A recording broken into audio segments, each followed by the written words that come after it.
Hello, and welcome to Husky Talk, Broker Than You. I am your host, the best podcast host in the universe, Steve Cully. I would like to thank our sponsors at Procyon Partners. Procyon Partners, one of the top 50 fastest growing companies in the nation. They specialize in employee benefits, wealth management, and retirement planning.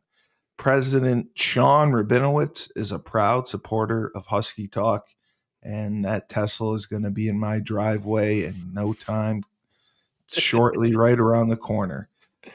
We also have Green Street Trust International, Rennell Jump and his team. They're located in Florida.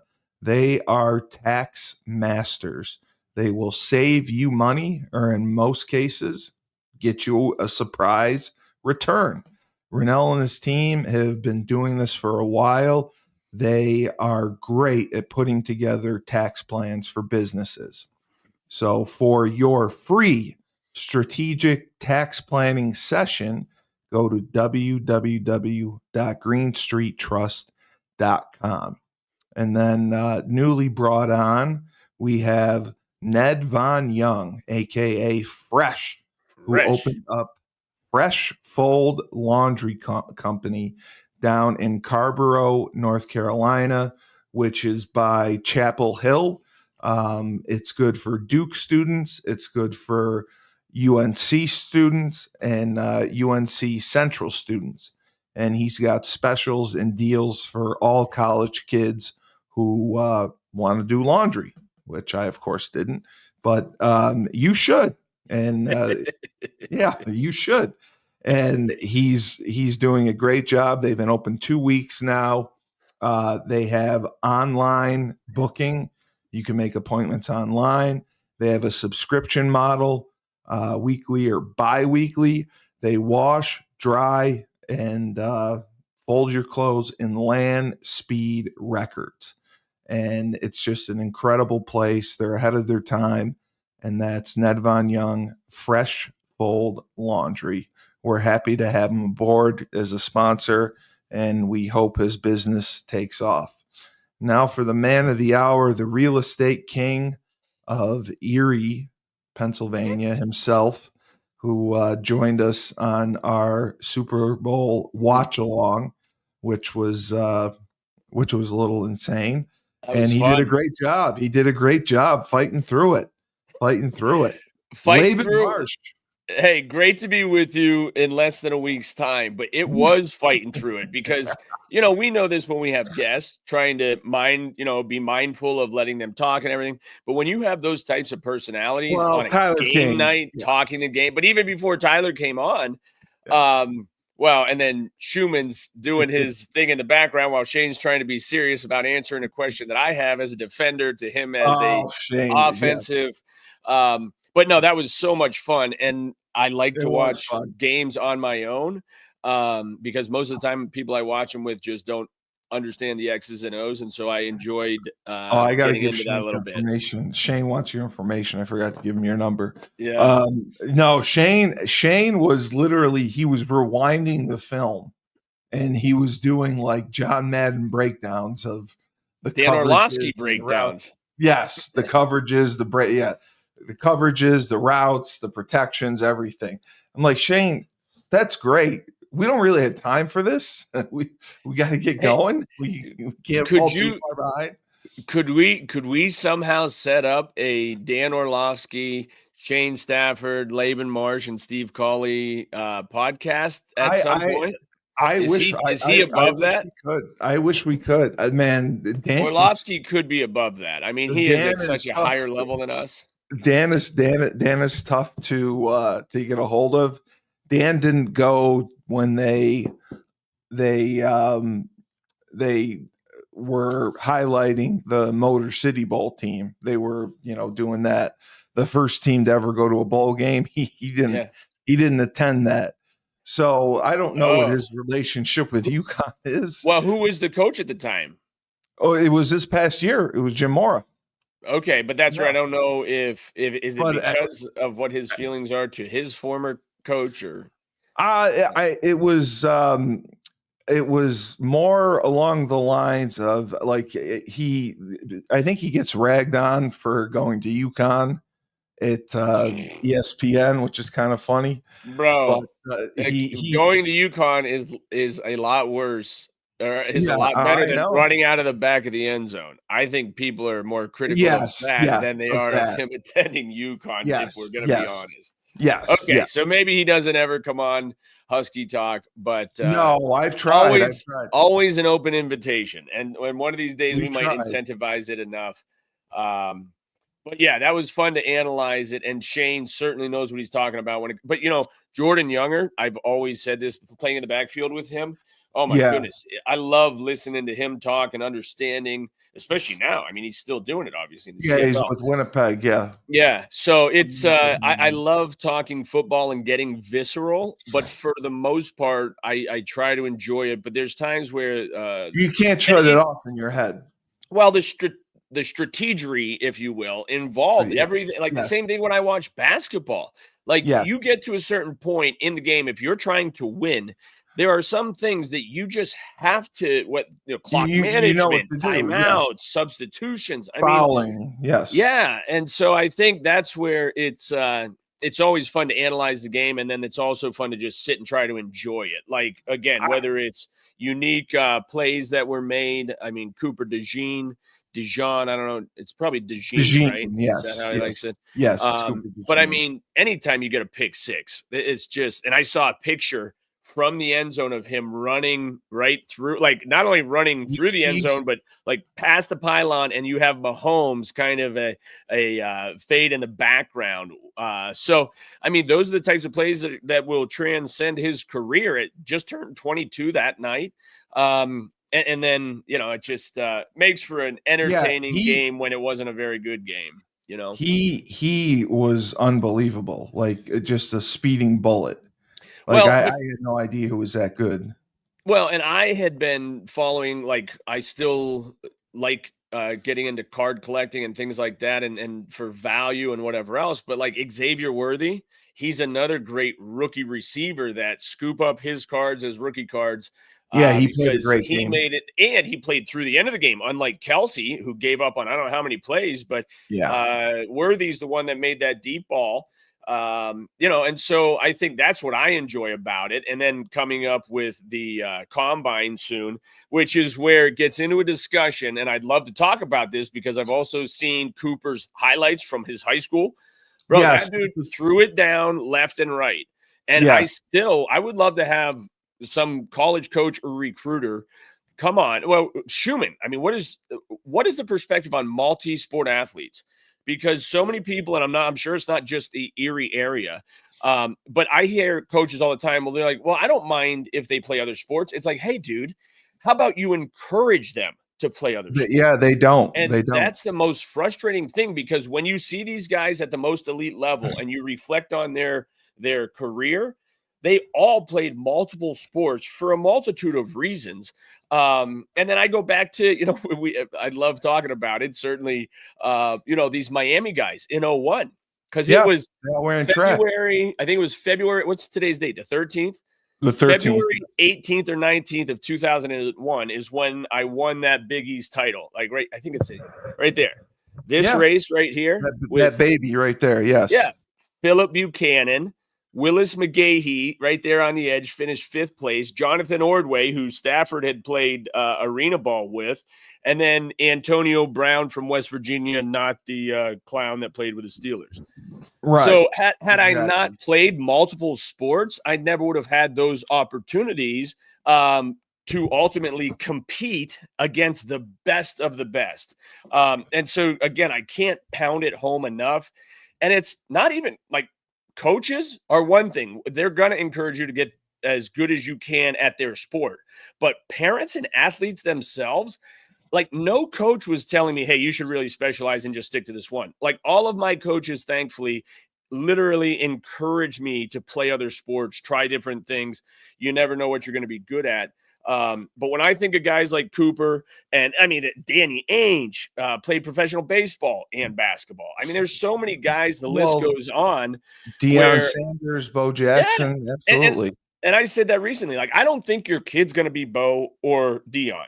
But again, even for me, and I think especially for me, having suffered concussions, if I didn't have track to quote fall back on, I probably would have lost my mind You would just have doing without nothing, having something to look forward to.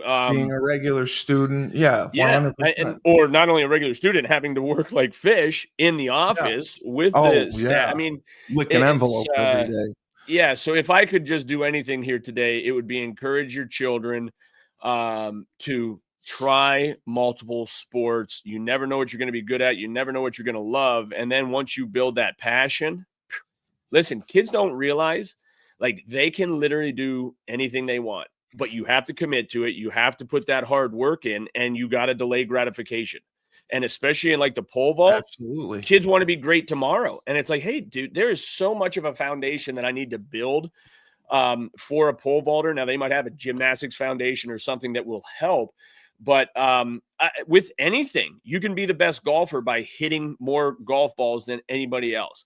I mean, it's Exactly. just that repetition, the rule of 10,000 hours, whatever you want to call it. But I love watching athletes shine like that, and then you reflect on how they got there, and it's like, oh, Wow. I mean, he was just destined because he was great at everything and he could pick and choose. Like the state titles Cooper won in high school, long jump, 100 meters.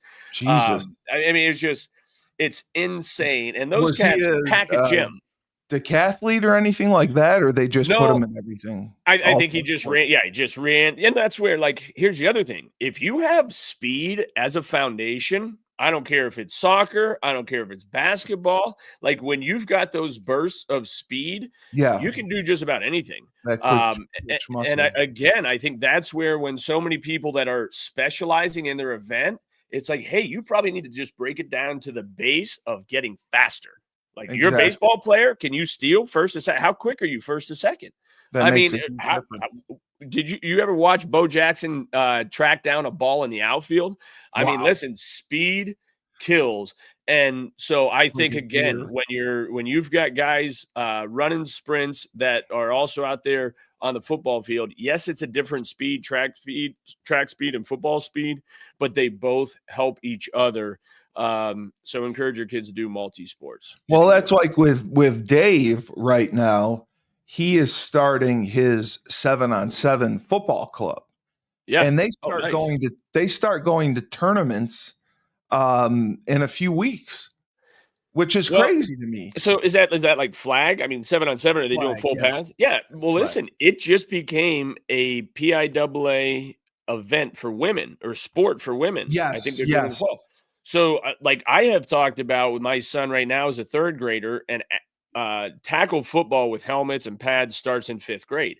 My older son didn't want to play for reasons I think were probably me and the fear of it.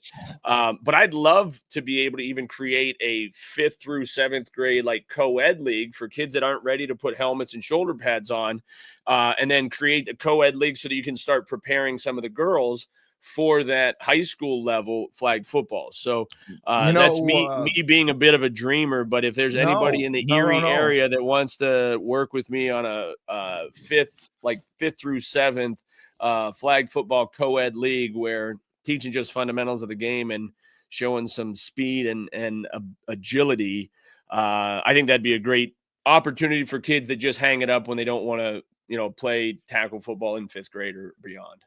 I gotta have you talk to Matt Lawrence. Are you familiar with Okay. Matt Lawrence at all? I'm not. No.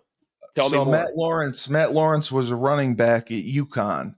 He came right after me. He played, I think, 3 years. He ended up transferring to UMass, but he's back in Connecticut now. He's good friends with Chris Bellamy. Okay. He runs the largest flag football league in the state. They have Really? tournaments at the rent. Like he rents out the rent, Really? yeah, Oh, wow. once a That's year. cool. And he is the first person to send two girls on scholarship to college for S- flag football. Is that right? That is right. Dude, I love Title IX. When I had him on Husky Talk, he told me about it Wow. because his is co-ed, Yeah. and the girls love it. Well, And it's he was able to say, I mean, they got recruited just like anyone else. They got scholarships, and they're going to play. This was their first season playing flag football. Wow, that's awesome. And it is exciting. And I tell you what, with all the changes to the game and the safety measures and things like that, I mean, look at the Pro Bowl.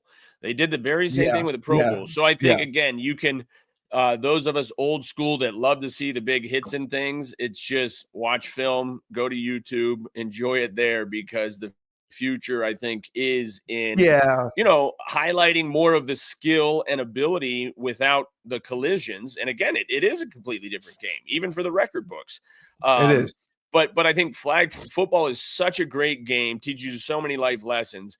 And if you can avoid CTE and brain trauma a little bit later in life, the more likely you are to get through it. But no, I think you got to start looking at different options and solutions to what the challenges are if numbers are down in the sport. How do you, again, bring that interest? Because I think we did see just having Taylor Swift as a fan doesn't do it.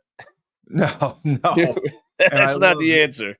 And Trump, it was the first sitting president to ever attend the Super Bowl. How is that possible? How is that even possible? Like, George Bush was a huge he owned the Texas Rangers, might still own. I mean, how did we not? I mean, what didn't Ronald Reagan play football?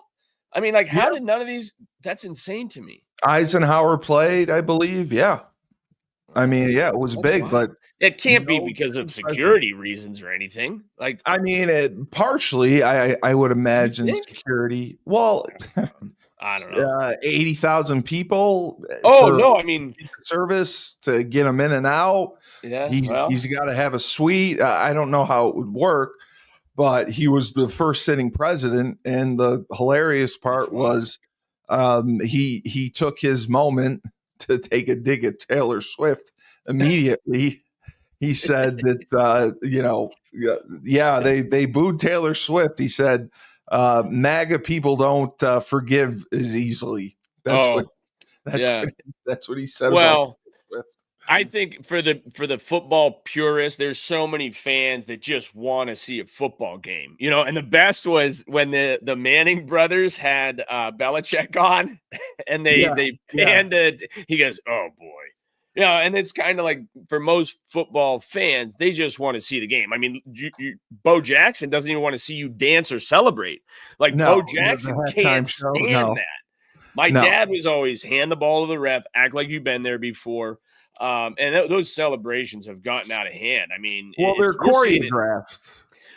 It's out of hand. Like, you could be working on so many different things. And I know they try to be relevant. Like, it was cool to hear Jameis Winston give the advice to, I think it was AJ Brown, to do a certain dance, and he did it. So Jameis is like, I'm basically down on that field. I mean, he's hilarious. But yeah, it was definitely a fun night. I appreciate you inviting me on. And again, as much as I like enjoying the game, when it was 24-0, I just thought the probability of them coming back, as much as I thought they were going to three-peat. Unless Tom Brady was there, I didn't think it was possible. Well, and that was where the first thing I asked you was, what is their total point average for the year? And for it being 21, 22, and it's 24-0, like, it's got to be an anomaly. And as soon as you see that first drive and Mahomes still wasn't comfortable in the pocket, it was going to be a long night for him. So I was disappointed in them giving up. It just seemed like they didn't, they had 2 Super Bowls. Ooh, do we really need a third? It just, in sports, well, I think they expect to just show up and win the game. I think they we're the Chiefs. But let me take this point to interject what it's like to run a lot of family businesses, right? And they always say this: the first generation built it, right? And so they knew exactly what it took. The second generation witnessed the build, and so they appreciated the hard work. By the third generation, they just think this is how we do things, and it gets lost as to what it really took at the foundation to build a program. The Chiefs and the Hunts have been doing it for years, but like, it is extremely hard, because when you get to that level, everybody wants to knock you off. You know what I mean? Course. And so I think that's where every game. And listen, we're getting ready to come into March Madness. We always call it March Madness. But listen, UConn this is going to be the talk for the next, 30, 45 days. Can UConn three-peat? I was hoping the Chiefs would three-peat to kind of set the tone for the athletic season. Yeah. And the UConn could ride the wave. But I think now it just proves how much more difficult, especially in the last few weeks. UConn has, listen, everybody wants to, they're out of the top 25 now. So I think it just shows that when you're up top, everybody wants to knock you off, and you have to sharpen your game and you have to tighten that circle. I think that's the most important thing, is really the people, because you're going to hear all that noise. But I've always said the only people that matter are those in the locker room. Those are the only ones who have to believe. All your fans, you hope they do. But if the core team, coaches, staff believes that you guys can win, you'll be able to win. But you saw Kelsey blowing blocks and he just wasn't in it. And that you might attribute to his relationship with Taylor Swift. Anytime you get into high school kids, and if they're having a bad, off or something, check the status of their relationship. Like, is their boyfriend, girlfriend having trouble? They're all factors in performance.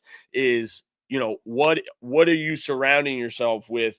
Is it problems and chaos, or is it functional, structured?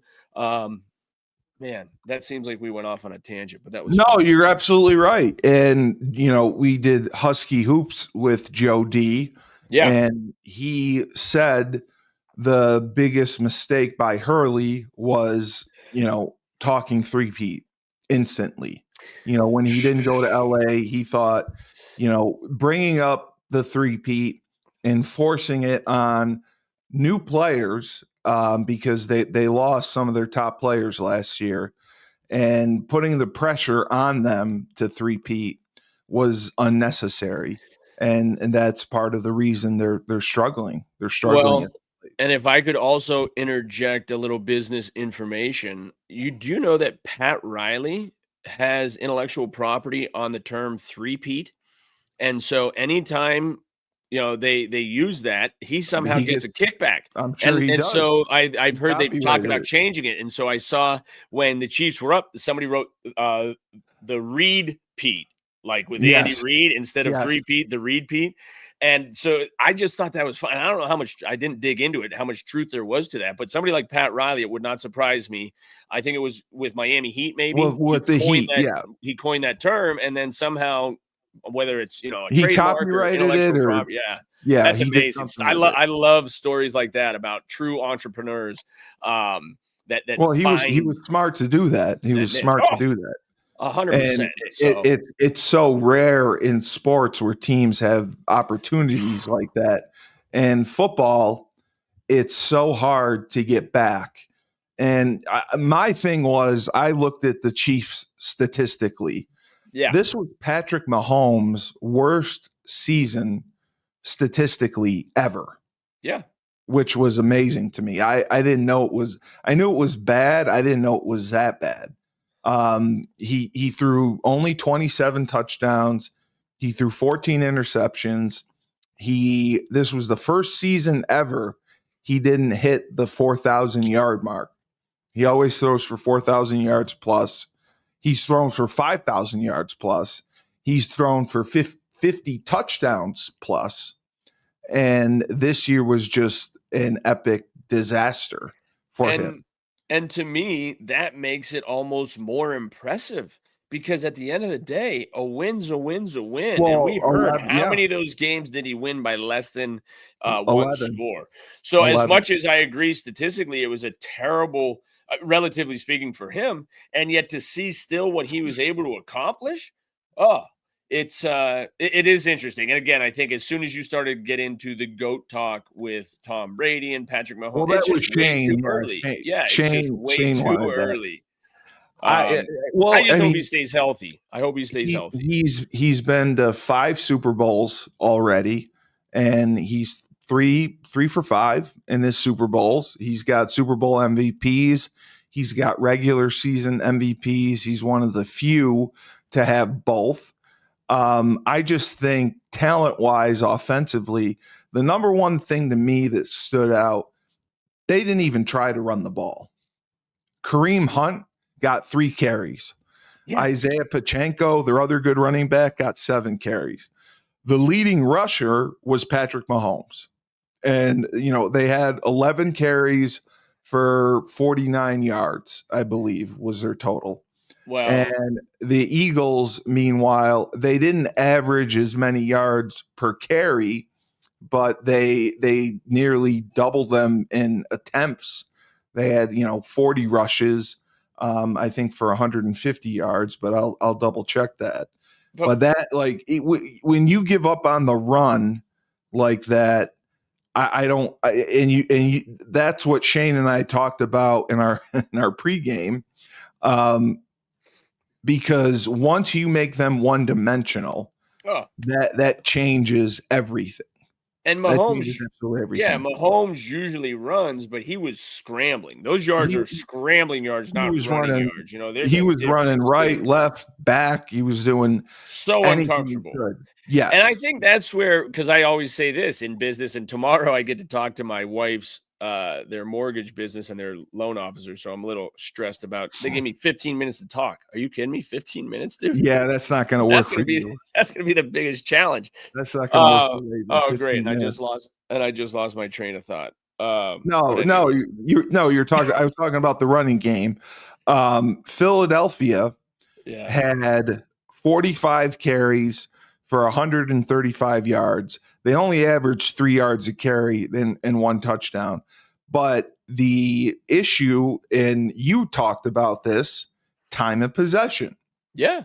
So we talked about in the fourth quarter, when were the Chiefs going to get the ball back? Shane thought around 7 minutes. I thought that was a little high. I thought that was 2 seconds off. 2 seconds off. I said 10 minutes left, and they had like 9 minutes and 58 seconds. Yeah, but I mean, it was a good run off the clock that they had. It was a good drive. They didn't smart. get anything out of it.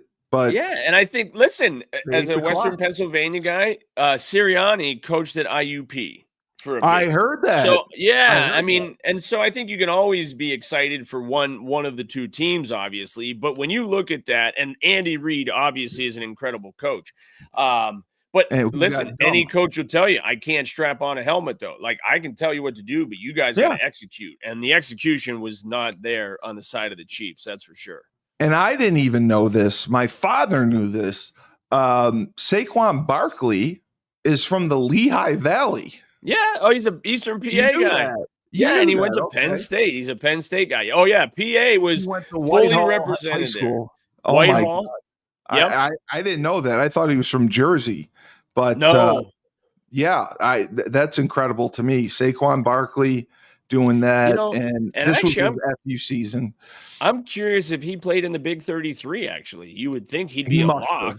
He must have. I would hope so. Yeah, he must have. Yes, but even if you look at them statistically, it's still kind of crazy because Philly was much more balanced. They were 17. Jalen Hurts was 17 of 22. For 221 yards, 2 touchdowns, and a pick. But listen, passes. But not only that, that's where when you look at the pass rating and the catches, when you're trying to run the clock off, when they catch the ball, the clock keeps running. You drop the ball, the clock stops. Exactly. I mean, that's where you have to have the running game because you hand that ball off, the clock keeps running unless they're out of bounds. And then I guess is there at some point the clock does not stop running when you run out of bounds in the NFL? In the second quarter, in the fourth quarter, when it's like 5 minutes and under, they'll stop the clock when you go out of bounds. Otherwise they don't. Okay, they always keep the clock running. Yeah, but the obvious is a completion. The completion versus incomplete. So every incomplete pass that Mahomes throws, the clock stops. You know what I mean? And that gives more time of possession to Philadelphia, which is pretty common sense. But it's amazing how a lot of fans just don't think of the importance of that. He was 21 of 32, 257 yards, 3 touchdowns, 2 interceptions. But the key was he was sacked 6 times. Oh, 3 in that one possession. I mean, that one drive back to back to. I mean, it was and again, it's bad. Where defense wins championships, and I love how it proves out almost every year. And I had gotten away from that because the rules have been so line guy. No, it's just because the rules are so offensive centric to give the offenses a chance. Like even the first drive of the game when, A.J. Brown caught that big pass, I think it was A.J. Brown, and they called him for offensive pass interference because they were hand fighting a little bit and he got his hand in the defender's helmet. I thought that was a poor call. Well, live it definitely was. It definitely was a bad call. And it was the first, like, oh, great, here we go, Homer in the Chiefs again. And then, as a DB looking at it, it's like, all right, dude, he got hands to the face. Slightly. But again, I agree. It wasn't it was Super Bowl. Let him play. Right. And again, live, I don't think you really see that. No. So there were a few things, but at the end of the day, you got to make plays. And I've always loved DeAndre Hopkins, right? He's out of Clemson. He played out in Arizona. Like he's a wiry veteran that had a great opportunity to make a first down, I think it was, and keep the ball moving, and he dropped it, and he should have had it. It's just, you hate to see somebody like that finish a season, and not necessarily a career, but he's a free agent. He's a free agent. Yeah. So I mean, those are the things you hate to see. You want to see everybody like John Elway, right? Go out. I mean, in a blaze like Tom Brady, Tom Brady, Bettis. I mean, you got a number of them who really, hung them up the right way. But that's unfortunate. We don't always get that choice. No, it's usually made for us. We know that we all have to deal with the end of our careers, and that makes it a tough pill to swallow when you go out, and it's not on a high note per se. And I hope Travis Kelce does come back. They lightened his load during the season, and he played very well during the playoffs. The Super Bowl was a different story. He didn't get his first catch until the third quarter. So I don't know what was going on, if they were bracketing him. But if they don't have tremendous wide receivers. Their best wide receiver was Rice, who was on IR since week 3. So Mahomes was playing with. They got that's their Xavier Worthy. Did he have 2 scores or that one deep ball? Oh, he had 8 catches for 157 yards. He had 2 touchdowns. Yeah. That's where you got to start leaning on guys like that, because they're kind of under the radar to these veterans.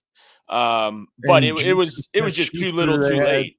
Too late. And I think that's where I was, again, as a competitor, I was most disappointed that it just looked like they basically gave up, certainly by the fourth quarter. And Vegas made a fortune because everyone bet the Chiefs. Well, I don't even know what the over spread was. It was 1.5.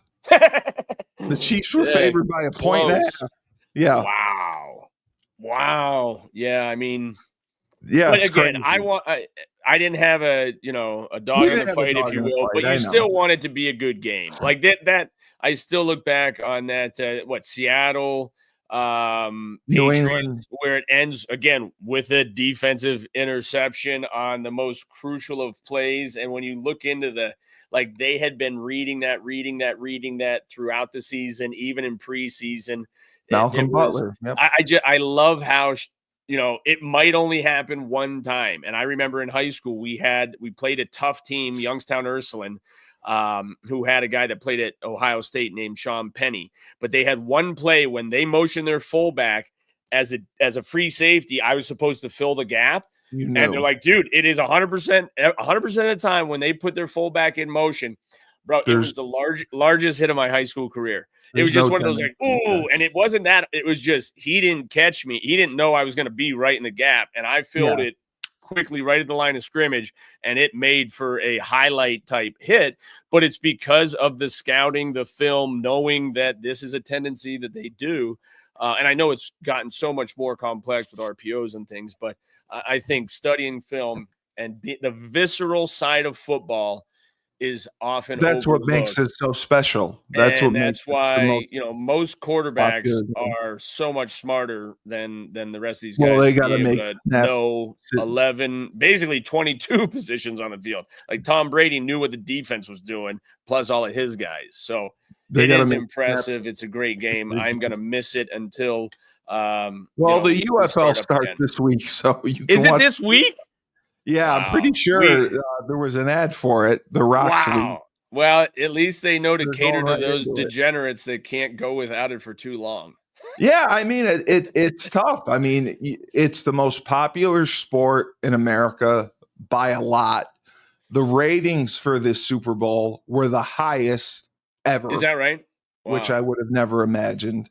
I would Yeah. have imagined people turning it off I'm after. sure some did. And hey, did you know that it was in 1992?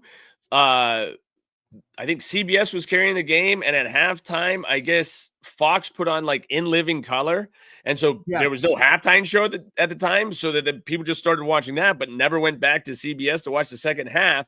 And they Oh say that wow. that kind of I didn't know launched that. having halftime entertainment. Yeah, I'm full of I didn't useless know that. knowledge, but I think it was 1992. They said, In Living Color had like a special live Yeah. thing at halftime, but then the people at CBS or wherever were going They nuts didn't because get they them couldn't back. get the viewers back. Well, I mean, it's just, it's wild. I can tell you being a huge WWE fan, the WWE in I believe it was 1999 put on a championship match during the halftime show. It was The Rock versus Mick Foley in an empty arena match. And it went congruent to the halftime show, and it did outstanding ratings. An empty arena? No, they performed in front of An no empty one? arena. Yeah, well, it was recorded a week ago, and Oh, then I they see. They just edited it, broadcast it. Okay. and they Yeah. edited it to fill the time. But I was pumped for it, and I switched over and I watched the empty arena match, the That's championship wild. match, and the championship changed hands just to give the viewer something special for coming over and watching. Wow. But That's interesting. yeah, since you're talking football, I would get your thought on one other thing. Yeah. Roger Goodell and the owners want to go to an 18 game season. Now, I think they just went to a 17 game season, I think 2 or 3 years ago. I think that's enough. Obviously, they would eliminate one preseason game. They'd probably cut back on OTAs, mini camp, stuff like that. But I just think you're looking a gift horse in the mouth. You're making billions upon billions of dollars. And I know greed is good. I know everyone wants more. They want to make more. And it just blows my mind that the owners are pushing for this. Like it's going to be 18 games, then it's going to be 20 games. Like football's not that type of game that you can play. I mean, this year they started in late July and they ended in February. That's a long ass season. It is, You're not practicing in pads but half the listen, I time. think that is why they can justify asking. Like They when you can. think 10 to 15 years ago, the type of abuse the body took, quarterbacks especially, like you can't last 18 weeks. But there is no doubt they've changed the amount of impact you can make on the They playing have. field. And that's like we're talking about flag football. And I'm not saying it's flag, but when you're playing flag no contact, it makes it a lot easier to play that many games. When you're getting Right. beat up, now the other thing is you got to look at contracts and things because if you make it so that you can have a deeper roster because by week 18 there That's what they were inevitably are asking. injuries. Yes. But as soon as they say more games and The it can be Players negotiated out for Association. playing or for paying them, but I think when you look at the exertion they take on their body, one more week as they try to peel back the strain, if you will, of the game or the Trying to make intensity more of the money. game. Yeah. That's what they're trying to do. Now, I do think you have the balance because there was, I think, the 17-week season. It was like by week 17, the studs are not even playing. These games don't matter on No. playoffs. So No. you do have to be careful in that regard. And wild card weekend is still one of the best weekends in football. I love wild card weekend. Yep. But I would love to. Yeah, I don't mind seeing an earlier start to the regular season versus, again, preseason games that only, the guys that are The making the fringe guys roster. matter. Yeah. So, I mean, I can see it. I don't think it's unreasonable based on how They, much they're they trying to protect the players, they'd have to in my opinion. expand the rosters. If they expanded the rosters by And 10 guys, you got to or remember college, we had 100 plus 85 guys. scholarship players Yeah. and 100 plus guys on the team. Yeah. In the NFL, they have 53 active men on the roster, 46 dress for games. So Yeah. can you imagine in college playing with 46 guys Oh, for a and game? again, no, and I think that's where even when you go to a game and you look at the sideline of the NFL, they're There's larger nobody there. guys, but it's half the size. Right, right. Yeah. But and again, whether it's I don't know how that works. Where if a guy goes down, you fill him into the run. You know what I mean? Make that a little Well, bit easier as a process. But that's a tougher decision. the If practice you squad or Yeah, what they did was they enlarged the practice squad to carry, I think, 18 guys now. So they do have 18 practice squad guys that can be activated at any time. But like if someone gets hurt and they're going to be out a month or 8 weeks, you can put them on short-term injured reserve, which I think is 4 weeks, or you can carry them on your roster, but they take up a roster spot. yeah, You can't replace it. You can't sign anyone and bring them in if you choose to do it that way. If someone's that important, that's why, like when Aaron Rodgers got hurt with the Jets 2 years ago, Oof. they kept him active. They kept him on the active roster. They didn't put him on IR, and the Jets basically played with a 52-man roster. Yeah. That's why it's tricky on how to manage it. So Yeah. I think if they went to a 60-man roster, even something like that, they would have a chance of doing it. Keep the practice squad the same. You'll limit the preseason games. You limit the OTAs and the workouts, because you got to understand March is right around the corner. March is when they'll start having draft evaluations. They start having, I think, OTAs or preseason workout or mini camps in April, but everything's kind of pushed back. The draft's in late April. End of April, yeah. End of April. They start in May, June, July. They're going. So it's just a long, long season. So that's why I was curious your thoughts on that. Yeah, I mean, again, I think when you look at it, I think the way they've reduced the amount of, and again, it's not to say it's not full exertion. No. You feel like you got hit by a Mack truck on a Monday morning, but I can understand, again, for money. But you just have to balance that with, are we getting 18 good weeks of football, or is it 16 weeks and then the last 2 are just abysmal? So I think if they can manage that right, then I'm all for more football. This season was kind of the first in a while where the divisions the division winners were known by like week 14. Yeah. So like week 18 didn't have a lot of meaning, whereas opposed, I think, to the last couple of years, week 18 had much more meaning on who was going to win a division or who was going to get a wild card berth. This year was an anomaly of sort with that. So I think that plays a factor into it. And, the money involved, the salaries, and increasing the roster size. The Players Association right now is dead set against it unless some concessions are made. So I think if they make those concessions. I love that week 8 or, the last week of the season, you got guys like Mike Evans hitting his 1,000 yards for the 11 years. Did. Like those sort of, like, you remember when Gronkowski needed one catch and Brady hooked him up? I mean, those types of things, especially because it's like the little people feel like they got the man, right? The athlete finally got paid for something that he would have done anyways, but because he hit that, that plateau or that goal, he was able to bring home, a substantial amount of change. But it is interesting. And then, of course, I'm curious about with pros, are there going to be more college guys sticking around for the NIL money relative to rookie money?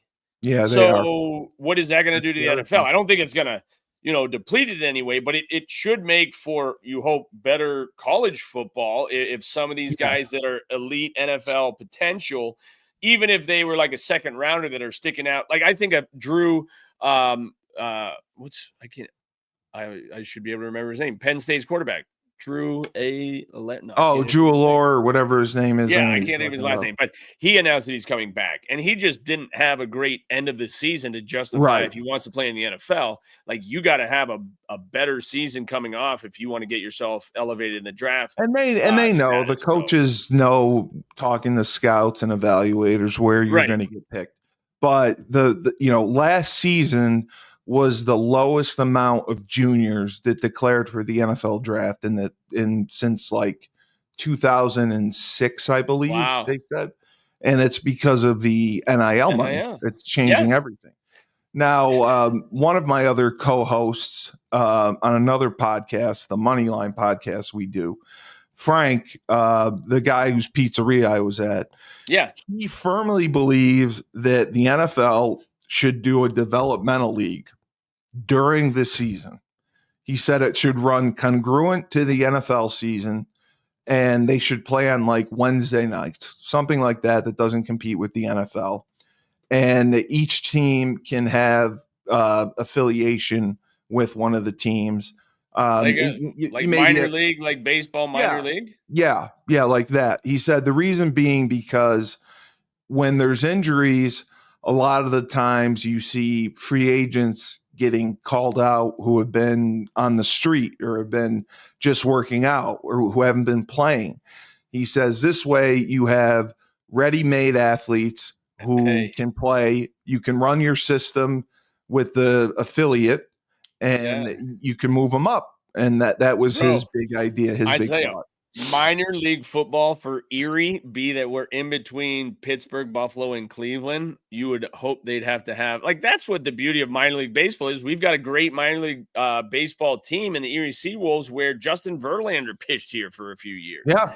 Pete Rose came through and played here. So I think that's the more exciting thing is when you talk about the economy of football, if they create, because obviously we'd all watch football, but if you can highlight some of these guys that still have something like dude, our boy Lee Holmes is still playing contact football, and he's like 47 years old. But some of these guys with the skill level to where, they might be able to have an opportunity. And we remember the XFL and all this other stuff. But if they truly put together a program where NCAA and NFL figure out a way to help elevate these NCAA guys that might not have otherwise made the NFL, but give them like the G League and NBA, dude. It's the same thing. Erie had a G League team, and it was great to go watch these guys. Jeremy Lin was a star in Erie for the G League. So I think that'd be great to hear. I mean, is there any serious talk about that, or that's just something? No, that was his own idea. We're giving Frank the credit for that one. All right, let's get that happening, Frank. That was just his own idea. He thinks that it should be run in season. So I will give you a few real estate questions that we've had since we've talked football. So we had Ty from Lansing, Michigan. Okay. This is a really basic question, and I don't know if he was pranking me with it or what, but he wants to know, okay, what's the difference between a renter, a buyer, and a seller in real estate? And can you be all three? A renter, buyer, and a seller? Can you rent property, and can you buy property, and can you sell property? Yeah. I mean, any person can do that. And as a real estate broker, we can represent any of those. And there are instances when I myself, I am the real estate broker. I might be the seller, right? And then in a different instance, I could represent a buyer for that transaction. And the biggest thing in real estate is that there's full disclosure, understanding. I can't, say I have to disclose that I'm a licensed real estate broker. Like when I go to sell anything in PA, I have to disclose, hey, seller is a PA licensed real estate broker.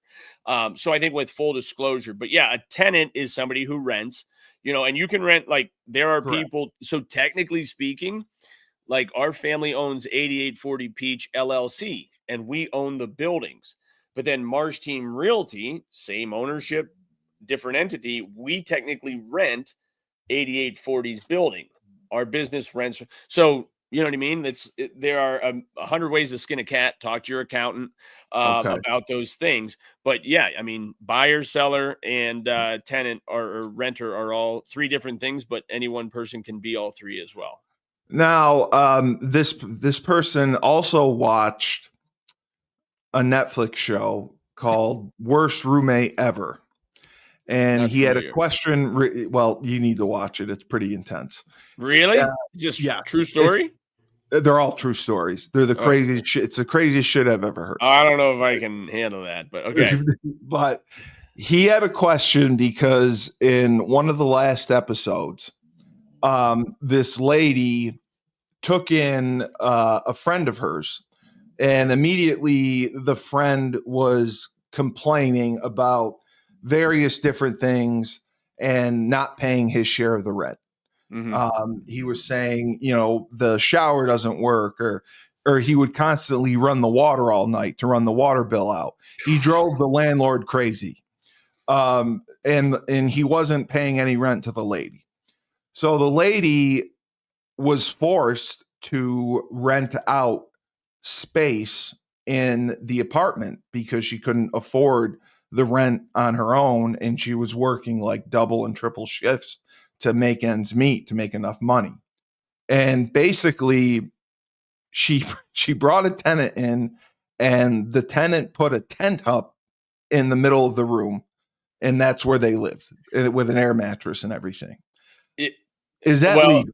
So this is where I'm a D personality, but I have to put my C personality on this with compliance and being critical to contracts. Like, who's on a lease? What does it say in the lease? Because what sounds like is happening. She was on the lease, and then she's subleasing it, which a lot of landlord tenant agreements do not allow subleasing, because now that's taking the power of who lives in my home into away a tenant's from hands. you. So Yes. I have no idea who they're moving in. They didn't run credit. They didn't do a background check. And yet I've now have somebody live. Then what's worse is when the person on the lease moves out and tells the landlord, hey, I moved somebody in and they're going to keep paying. It's like, whoa, I didn't run credit on them. She didn't do that. She wanted to, but she loved her landlord so much that she didn't want to leave and stick him with this guy who wasn't paying, who was leaving the lights on and running the water. And then she moved in this other person who literally put a tent and air mattress up, and like they were separated by sheets in the room. If I, managing as many properties as we do, when a tenant brings that stuff to us, like we can't even get involved. I mean, I can't get involved at all. I mean, you can't be, if the tenant is complaining because they moved somebody in and they don't like what they're doing, I'm probably going to move them. I'm kicking them both out. 30-day notice. I need you both out of here. You're not allowed to sublease. So as soon as there's a breach, as soon as there's a breach of the lease, whether they're a day late with rent, anything that they have breached from the lease. And that's why it goes back to, and I see this all the time where it's like, well, it was a friend of mine, so I didn't have him sign a lease. Well, then it reverts to your state law, like PA landlord tenant rules. And so there's still avenues that you can take, but as soon as you get going to the courts, it's miserable. But the other thing that I was having a little PTSD with, you're starting to talk about squatters, essentially. Now that is somebody, they're serial squatters. That's what it was all about. That this guy was a serial squatter. Yeah, it's really bad in certain markets. And luckily, I mean, I ran into it, and I have friends in law enforcement that were able to. If I tell you the name to look up and read about this guy, you won't believe it. I won't even do it. Because I just fear it. I know. It makes me so angry because it made me angry. I have to pay my taxes. I have to pay my rental registration. I have to pay all these things that I'm doing by the book. And all I'm trying to do is provide quality housing. And that's why screening is vitally important. We talked about it. You asked last week about credit report. The credit report, yes. But not only credit score, and like I understand if you don't have much credit, like you just give me a reason why, and it's okay. But for the people who have terrible credit, and it's like we'll get it, and then they're on SSI or some other, and it's just like wow, you can't afford our. Will you take them in if you know they have bad credit, if they don't have a story behind it?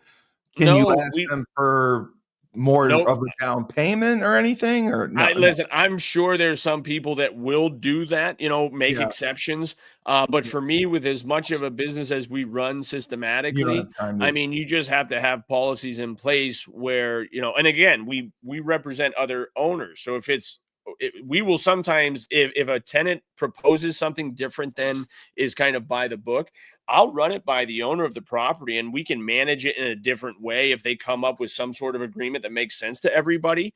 But that's the biggest thing, is that everybody needs to be on the same page. There needs to be written agreements so that we all understand what we agreed to. And that's where when you start subleasing and inserting tenants that they're helping you pay your whole rent, but the owner doesn't know that's going on. And so they think you're credit worthy and you're paying on time when it's not really you. You know what I mean? Correct. So yeah, I think it's important to be trustworthy and transparent and honest. It's tough in real estate when you get people, and the stories, like we have the tendencies. They ask certain questions.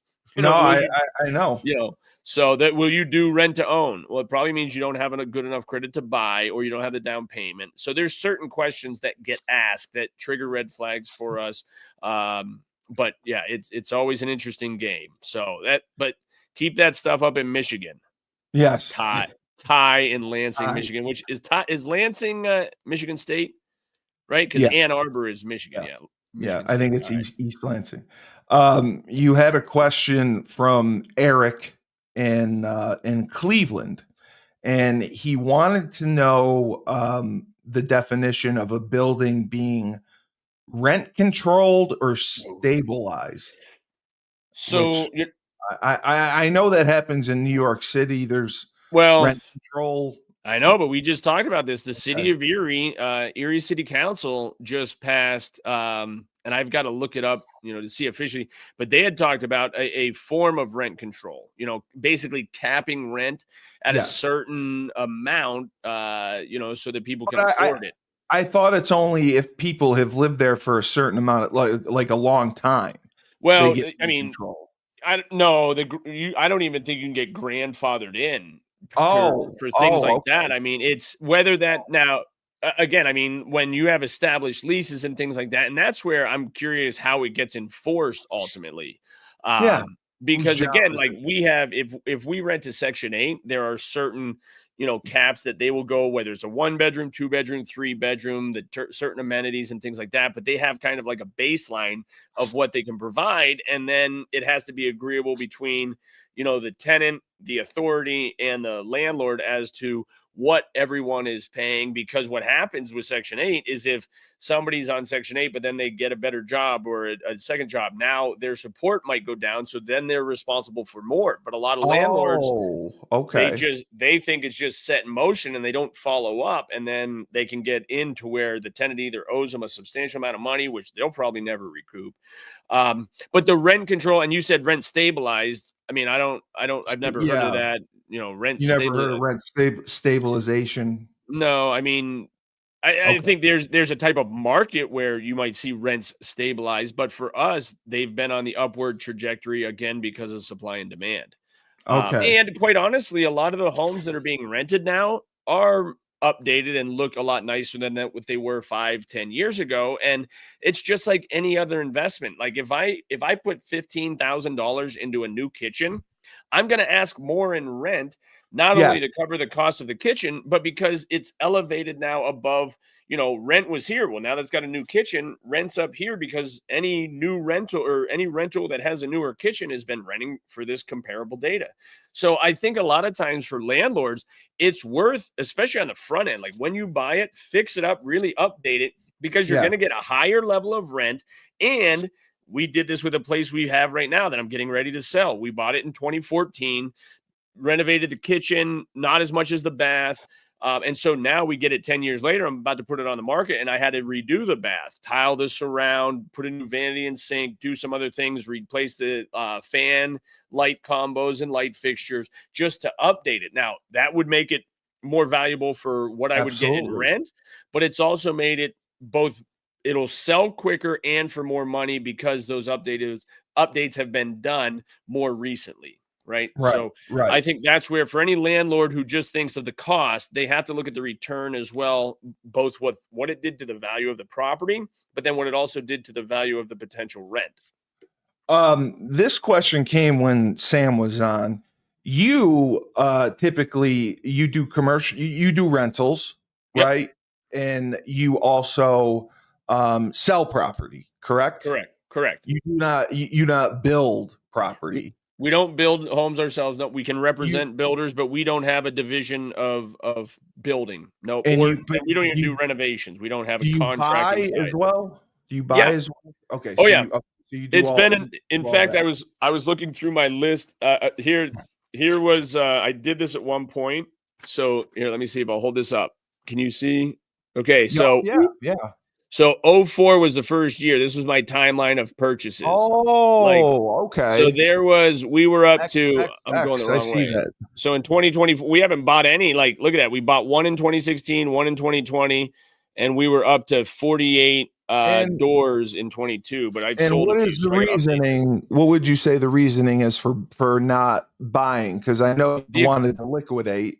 Yeah, the economy. Stupid. That's why. I'm not saying that. But no, it is one of those things where, listen, whether you like it or not, the last few years of rapid inflation have driven the value of hard assets up. And so when you look through this list, I mean, in 2004, we bought one, 2005 and 2006, two. In 2007, 2008, we bought 5 each year. Didn't buy anything in 2009. Then we bought 2 in 2010, 6 in 2011, 4 in 2012, 2, 3, 1 in 16, and then 17, 18, and 19, didn't buy anything. Nothing. Bought 1 in 2020, nothing in 21, bought 1 in 22, nothing in 23, 24. And so I think we're down into 40 doors or something. I don't know. Now, do you pound the pavement looking for things you want to buy, or not really? If something comes to you. I haven't been, because so many sellers are getting top value. And I'm somebody, we've talked about this before. You make your money on the front end. And so much of my real estate was bought 60, 70 cents on the dollar that I can liquidate it at any time and I'm in good shape. But right now, I think you're paying, 98 to 99 cents on the dollar. And I've seen people pay $1.10 for the dollar. I don't want to be that guy. I don't, we had so many irons in the fire. I have 8 different entities. So not, Lucas and I are down to a single family and a duplex, or I guess 2. Yeah. Single family and a duplex. So it just, I keep them all separate, for certain reasons, partnership and things like that. But when I look at the ebb and flow of my 20 plus years of investing, you can see when, hey, it's a really good time to buy. After that recession, 2010, 2011, what did I say? We bought 6 places in 2011. You know what I mean? There was a time, I think 2012 was when I had 2 homes that I had listed. Foreclosures and this wasn't even a foreclosure though. It was a seller that really needed to sell, but the buyer's market was just so slow. There was so much inventory to choose from. And so I will market homes. And if the seller is in a position where they're like, hey, I have to move, I just need X amount. And if we're sitting here saying, okay, well, we're willing to pay X amount, I'll reduce my commission, I feel like that's a fair price. That is how we bought a number of our investments. Was a seller was just so desperate to get out of there. We didn't take advantage of them. We both agreed to the price, the terms, all those things. And then so I think when that time comes around again, it will happen inevitably because every market is cyclical. But I've just been, listen, I love buying stuff. I do. I love buying it. I love evaluating it. You're smart about what you buy. It just hasn't made sense for me as a long-term investor to be acquiring things right now. And I think the things I'm looking to acquire have changed because I'm looking at possibly developing a small sports facility versus having rentals. And if I have the right sports facility where I can now be the broker of coaching, there's so many young coaches that would love to train kids, but they don't have a facility. They don't. Okay, Well, if They I pay can a have fortune if to. I can have a facility and now they rent hours from me, just like I rent homes and rent Yeah, office space, and make it so that it's systematized. You know what I mean? It's something that is replicable so that it can, be put in other areas. And location matters, but that's where it's kind of like Monopoly, where you trade in 4 greenhouses for 1 red hotel. So we've done exactly. the single family rentals, the multi units. It's worked out well. It works well for a lot of our clients. But for me personally, and being 46 years old, and kids left in, elementary and high school, if I can get a facility, the next 15 years could change the trajectory, Trajectory, yes. yeah, of a lot of local athletes. And I think if you can incorporate sports with financial literacy, financial education, I get it, the massage therapy, stretching. If you can offer all those things for these young athletes and really prepare Encompass them at either one. for college and or real life, because we all love sports and stick with it to a certain extent. And so if I can help, get young people further education on a scholarship, man, that to me is the ultimate. And again, I love that it all kind of forms around the real estate that we've acquired and own and have the opportunity to really maximize the value of each parcel. Yeah. Because I talked about building a 200-meter indoor facility down on our 15 acres on Westridge. Well, then, like less than a year later, Mill Creek School District announced that they might be building a 200-meter indoor facility. So I'm like, well, I'm not going to build that, privately, fund it, and then have a public school do that. So you have to be smart, paying attention to what's coming in, what is What's really going on? needed. Yeah. And where we're at here on Upper Peach Street would just be prime location for, a small facility that could cater to basketball, volleyball, pole vaulting, event center. So I'm going to see if Levi That would really be watches these huge. podcasts, because No, I've got things in the work. that's what that was one of my jobs when I worked in the Chamber of Commerce in Worcester, was to bring in sporting events to facilities in Worcester. And it was always a challenge because you wanted these facilities large enough. One of them was the Spartan Run, the Spartan Oh race, or yeah, whatever. yeah, yeah. Those things are crazy. I was trying to get that. You want to have various fields for softball tournaments, Yeah. travel softball teams, travel baseball teams. So if Mill Creek builds an indoor track facility, whatever, would you see them renting out or allowing personal trainers to pay to use I that space? So I don't I know. don't I think that don't they know that would. I don't think they would. I think they would make it more of a community attraction, because like Right. right. And again, I don't know how they look to the Because financing is one thing on insurance the wise, taxpayers, I but don't I think mean, that they it would would rent definitely it be out. a community asset, but I don't know how much in depth they've gotten with either the funding, the fundraising, and the type of commitments. Because again, they like are there are some schools who have alumni who can stroke a check to make stuff like that happen. But yeah, it's just interesting because I love trying to manifest some good opportunities for young athletes. Like when I was growing up, if I had opportunities like a lot of these young people have now, I would just be thrilled. And if I can be part of offering, some of that along with coaching, it would be a lot of fun, much like No, it it's has a been great for real idea. estate. It's the same idea of real estate where we have a brokerage, we have a way to operate, and you can come underneath, and we have all the systems and things for you to plug into and be your own boss. And so that's kind of where my thoughts are with having a type of facility where, again, it serves us, our family, but also the community in a way as another option, to keep No, that's a improving these great athletes. idea. So I've got a name already picked out and all sorts of things. I don't want to get too crazy, but yeah, we'll see if Levi watches this and knows that I got some plan in No, the works. that's a great idea because the two guys that came on as sponsors, Andre Dixon, running Yeah. back, legend UConn. He has a 5,000 square foot training facility, Wow. trains boys and girls. He's actually looking to hire. That's his biggest thing right now. And then No Julius Williams, who runs the Trench Mob. trenches. Yeah. they do 5v5, which I had never heard of. We started a podcast. He wanted to start a podcast. We started a podcast last Friday where he showed some of his top younger kids and at the tournaments they go to. And it's one-on-one for 6 minutes, and each person goes twice, and you go through and through for 6 minutes. You have 4 seconds to get to the quarterback. It was just incredible to watch the talent. But he said the same thing. He said, because being in Georgia, they can go to certain parks or facilities without having to worry about the weather. Up here, you would need an indoor facility. Right. And he thinks that it would absolutely make a difference because nobody in the Northeast really does that.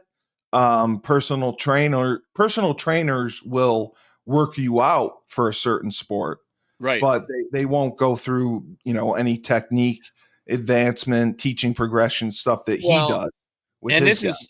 And I was talking to my son Drew about periodization, right? As an athlete, like you want to peak at a certain time. And I said, right now we're in indoor track and field, and I love when you get to championship season here in the next couple of weeks, but like it's all really for outdoor. In May, that's when I want you to peak. That's what it's for my pole vaulters, I'm building the foundation and the base right now in indoor, and then we'll start working on the inversion and the top of the jump because I want them to be their best in May, not in March, basically. And so for athletes to understand periodization and why they're training, because he's starting to lift weights, and it's like, you're going to lift. How old is he? He's 14, so he's an 8th grader. He just finished his basketball season, but he's a pole vaulter too, and he's starting to get taller quicker. And it's like, early, like most of the time when you're trying to build bulk, you want lower reps, higher weight, lower reps. And when you're starting out, you want higher reps, lower weight. And so there's a certain time of your seasonality and when you're trying to peak.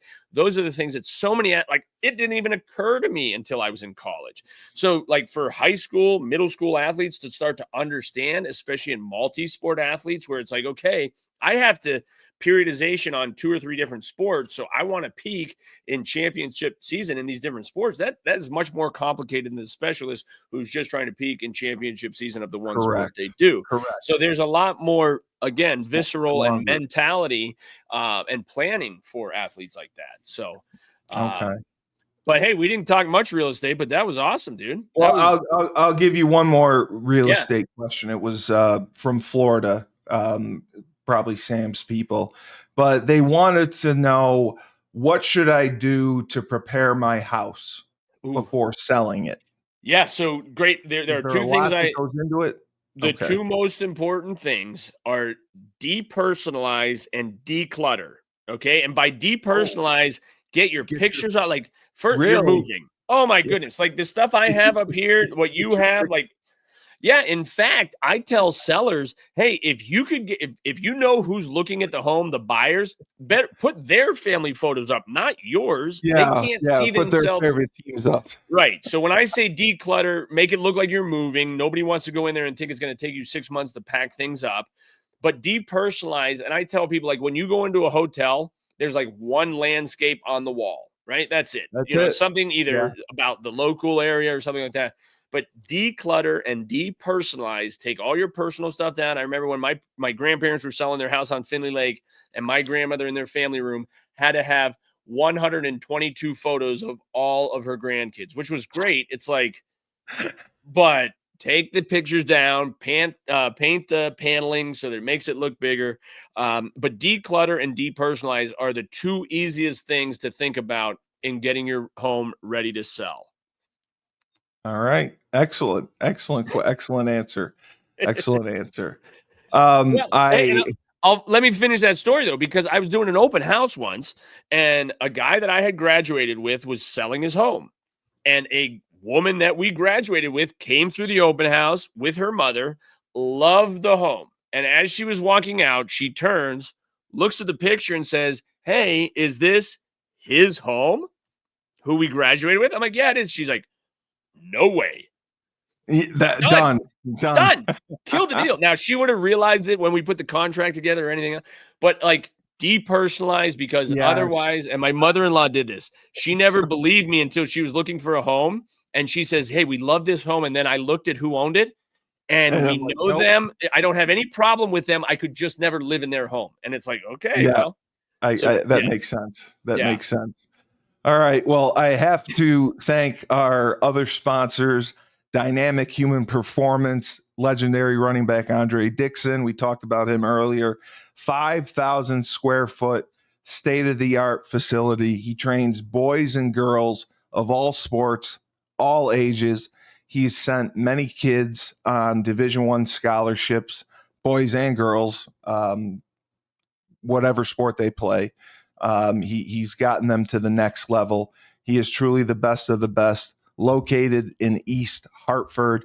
It's www.dynamichumanperformance.com. Join up now if you want to reach your potential. And on that note, Julius Williams, he runs the Trench Mob USA on Instagram. He works with offensive and defensive linemen. And we had our first podcast last week. It's going to be Friday nights live at 7 p.m. And when I tell you that he has talent like I have never seen before on both sides of the ball.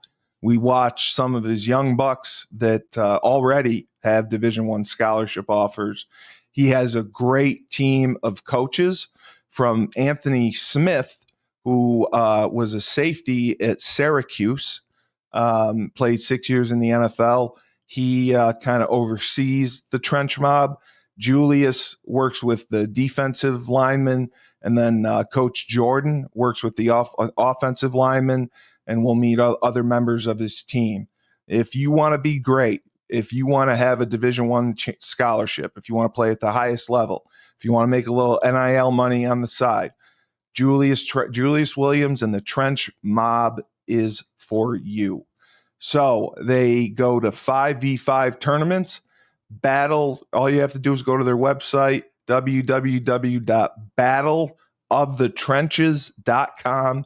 Join them now, because I'll tell you, he has some of the best talent I have ever seen. And you deserve to be the best and give yourself the best opportunity to go to college, to get paid. Julius will get you there. So that is everyone. And awesome. for Laban Marsh, an excellent discussion and answering always some fun questions and a good analysis of the Super Bowl. I am Steve Cully. This has been Husky Talk, Broker Than You. Remember, when life gives you lemons, don't make lemonade. Take 2 oranges, throw them right back at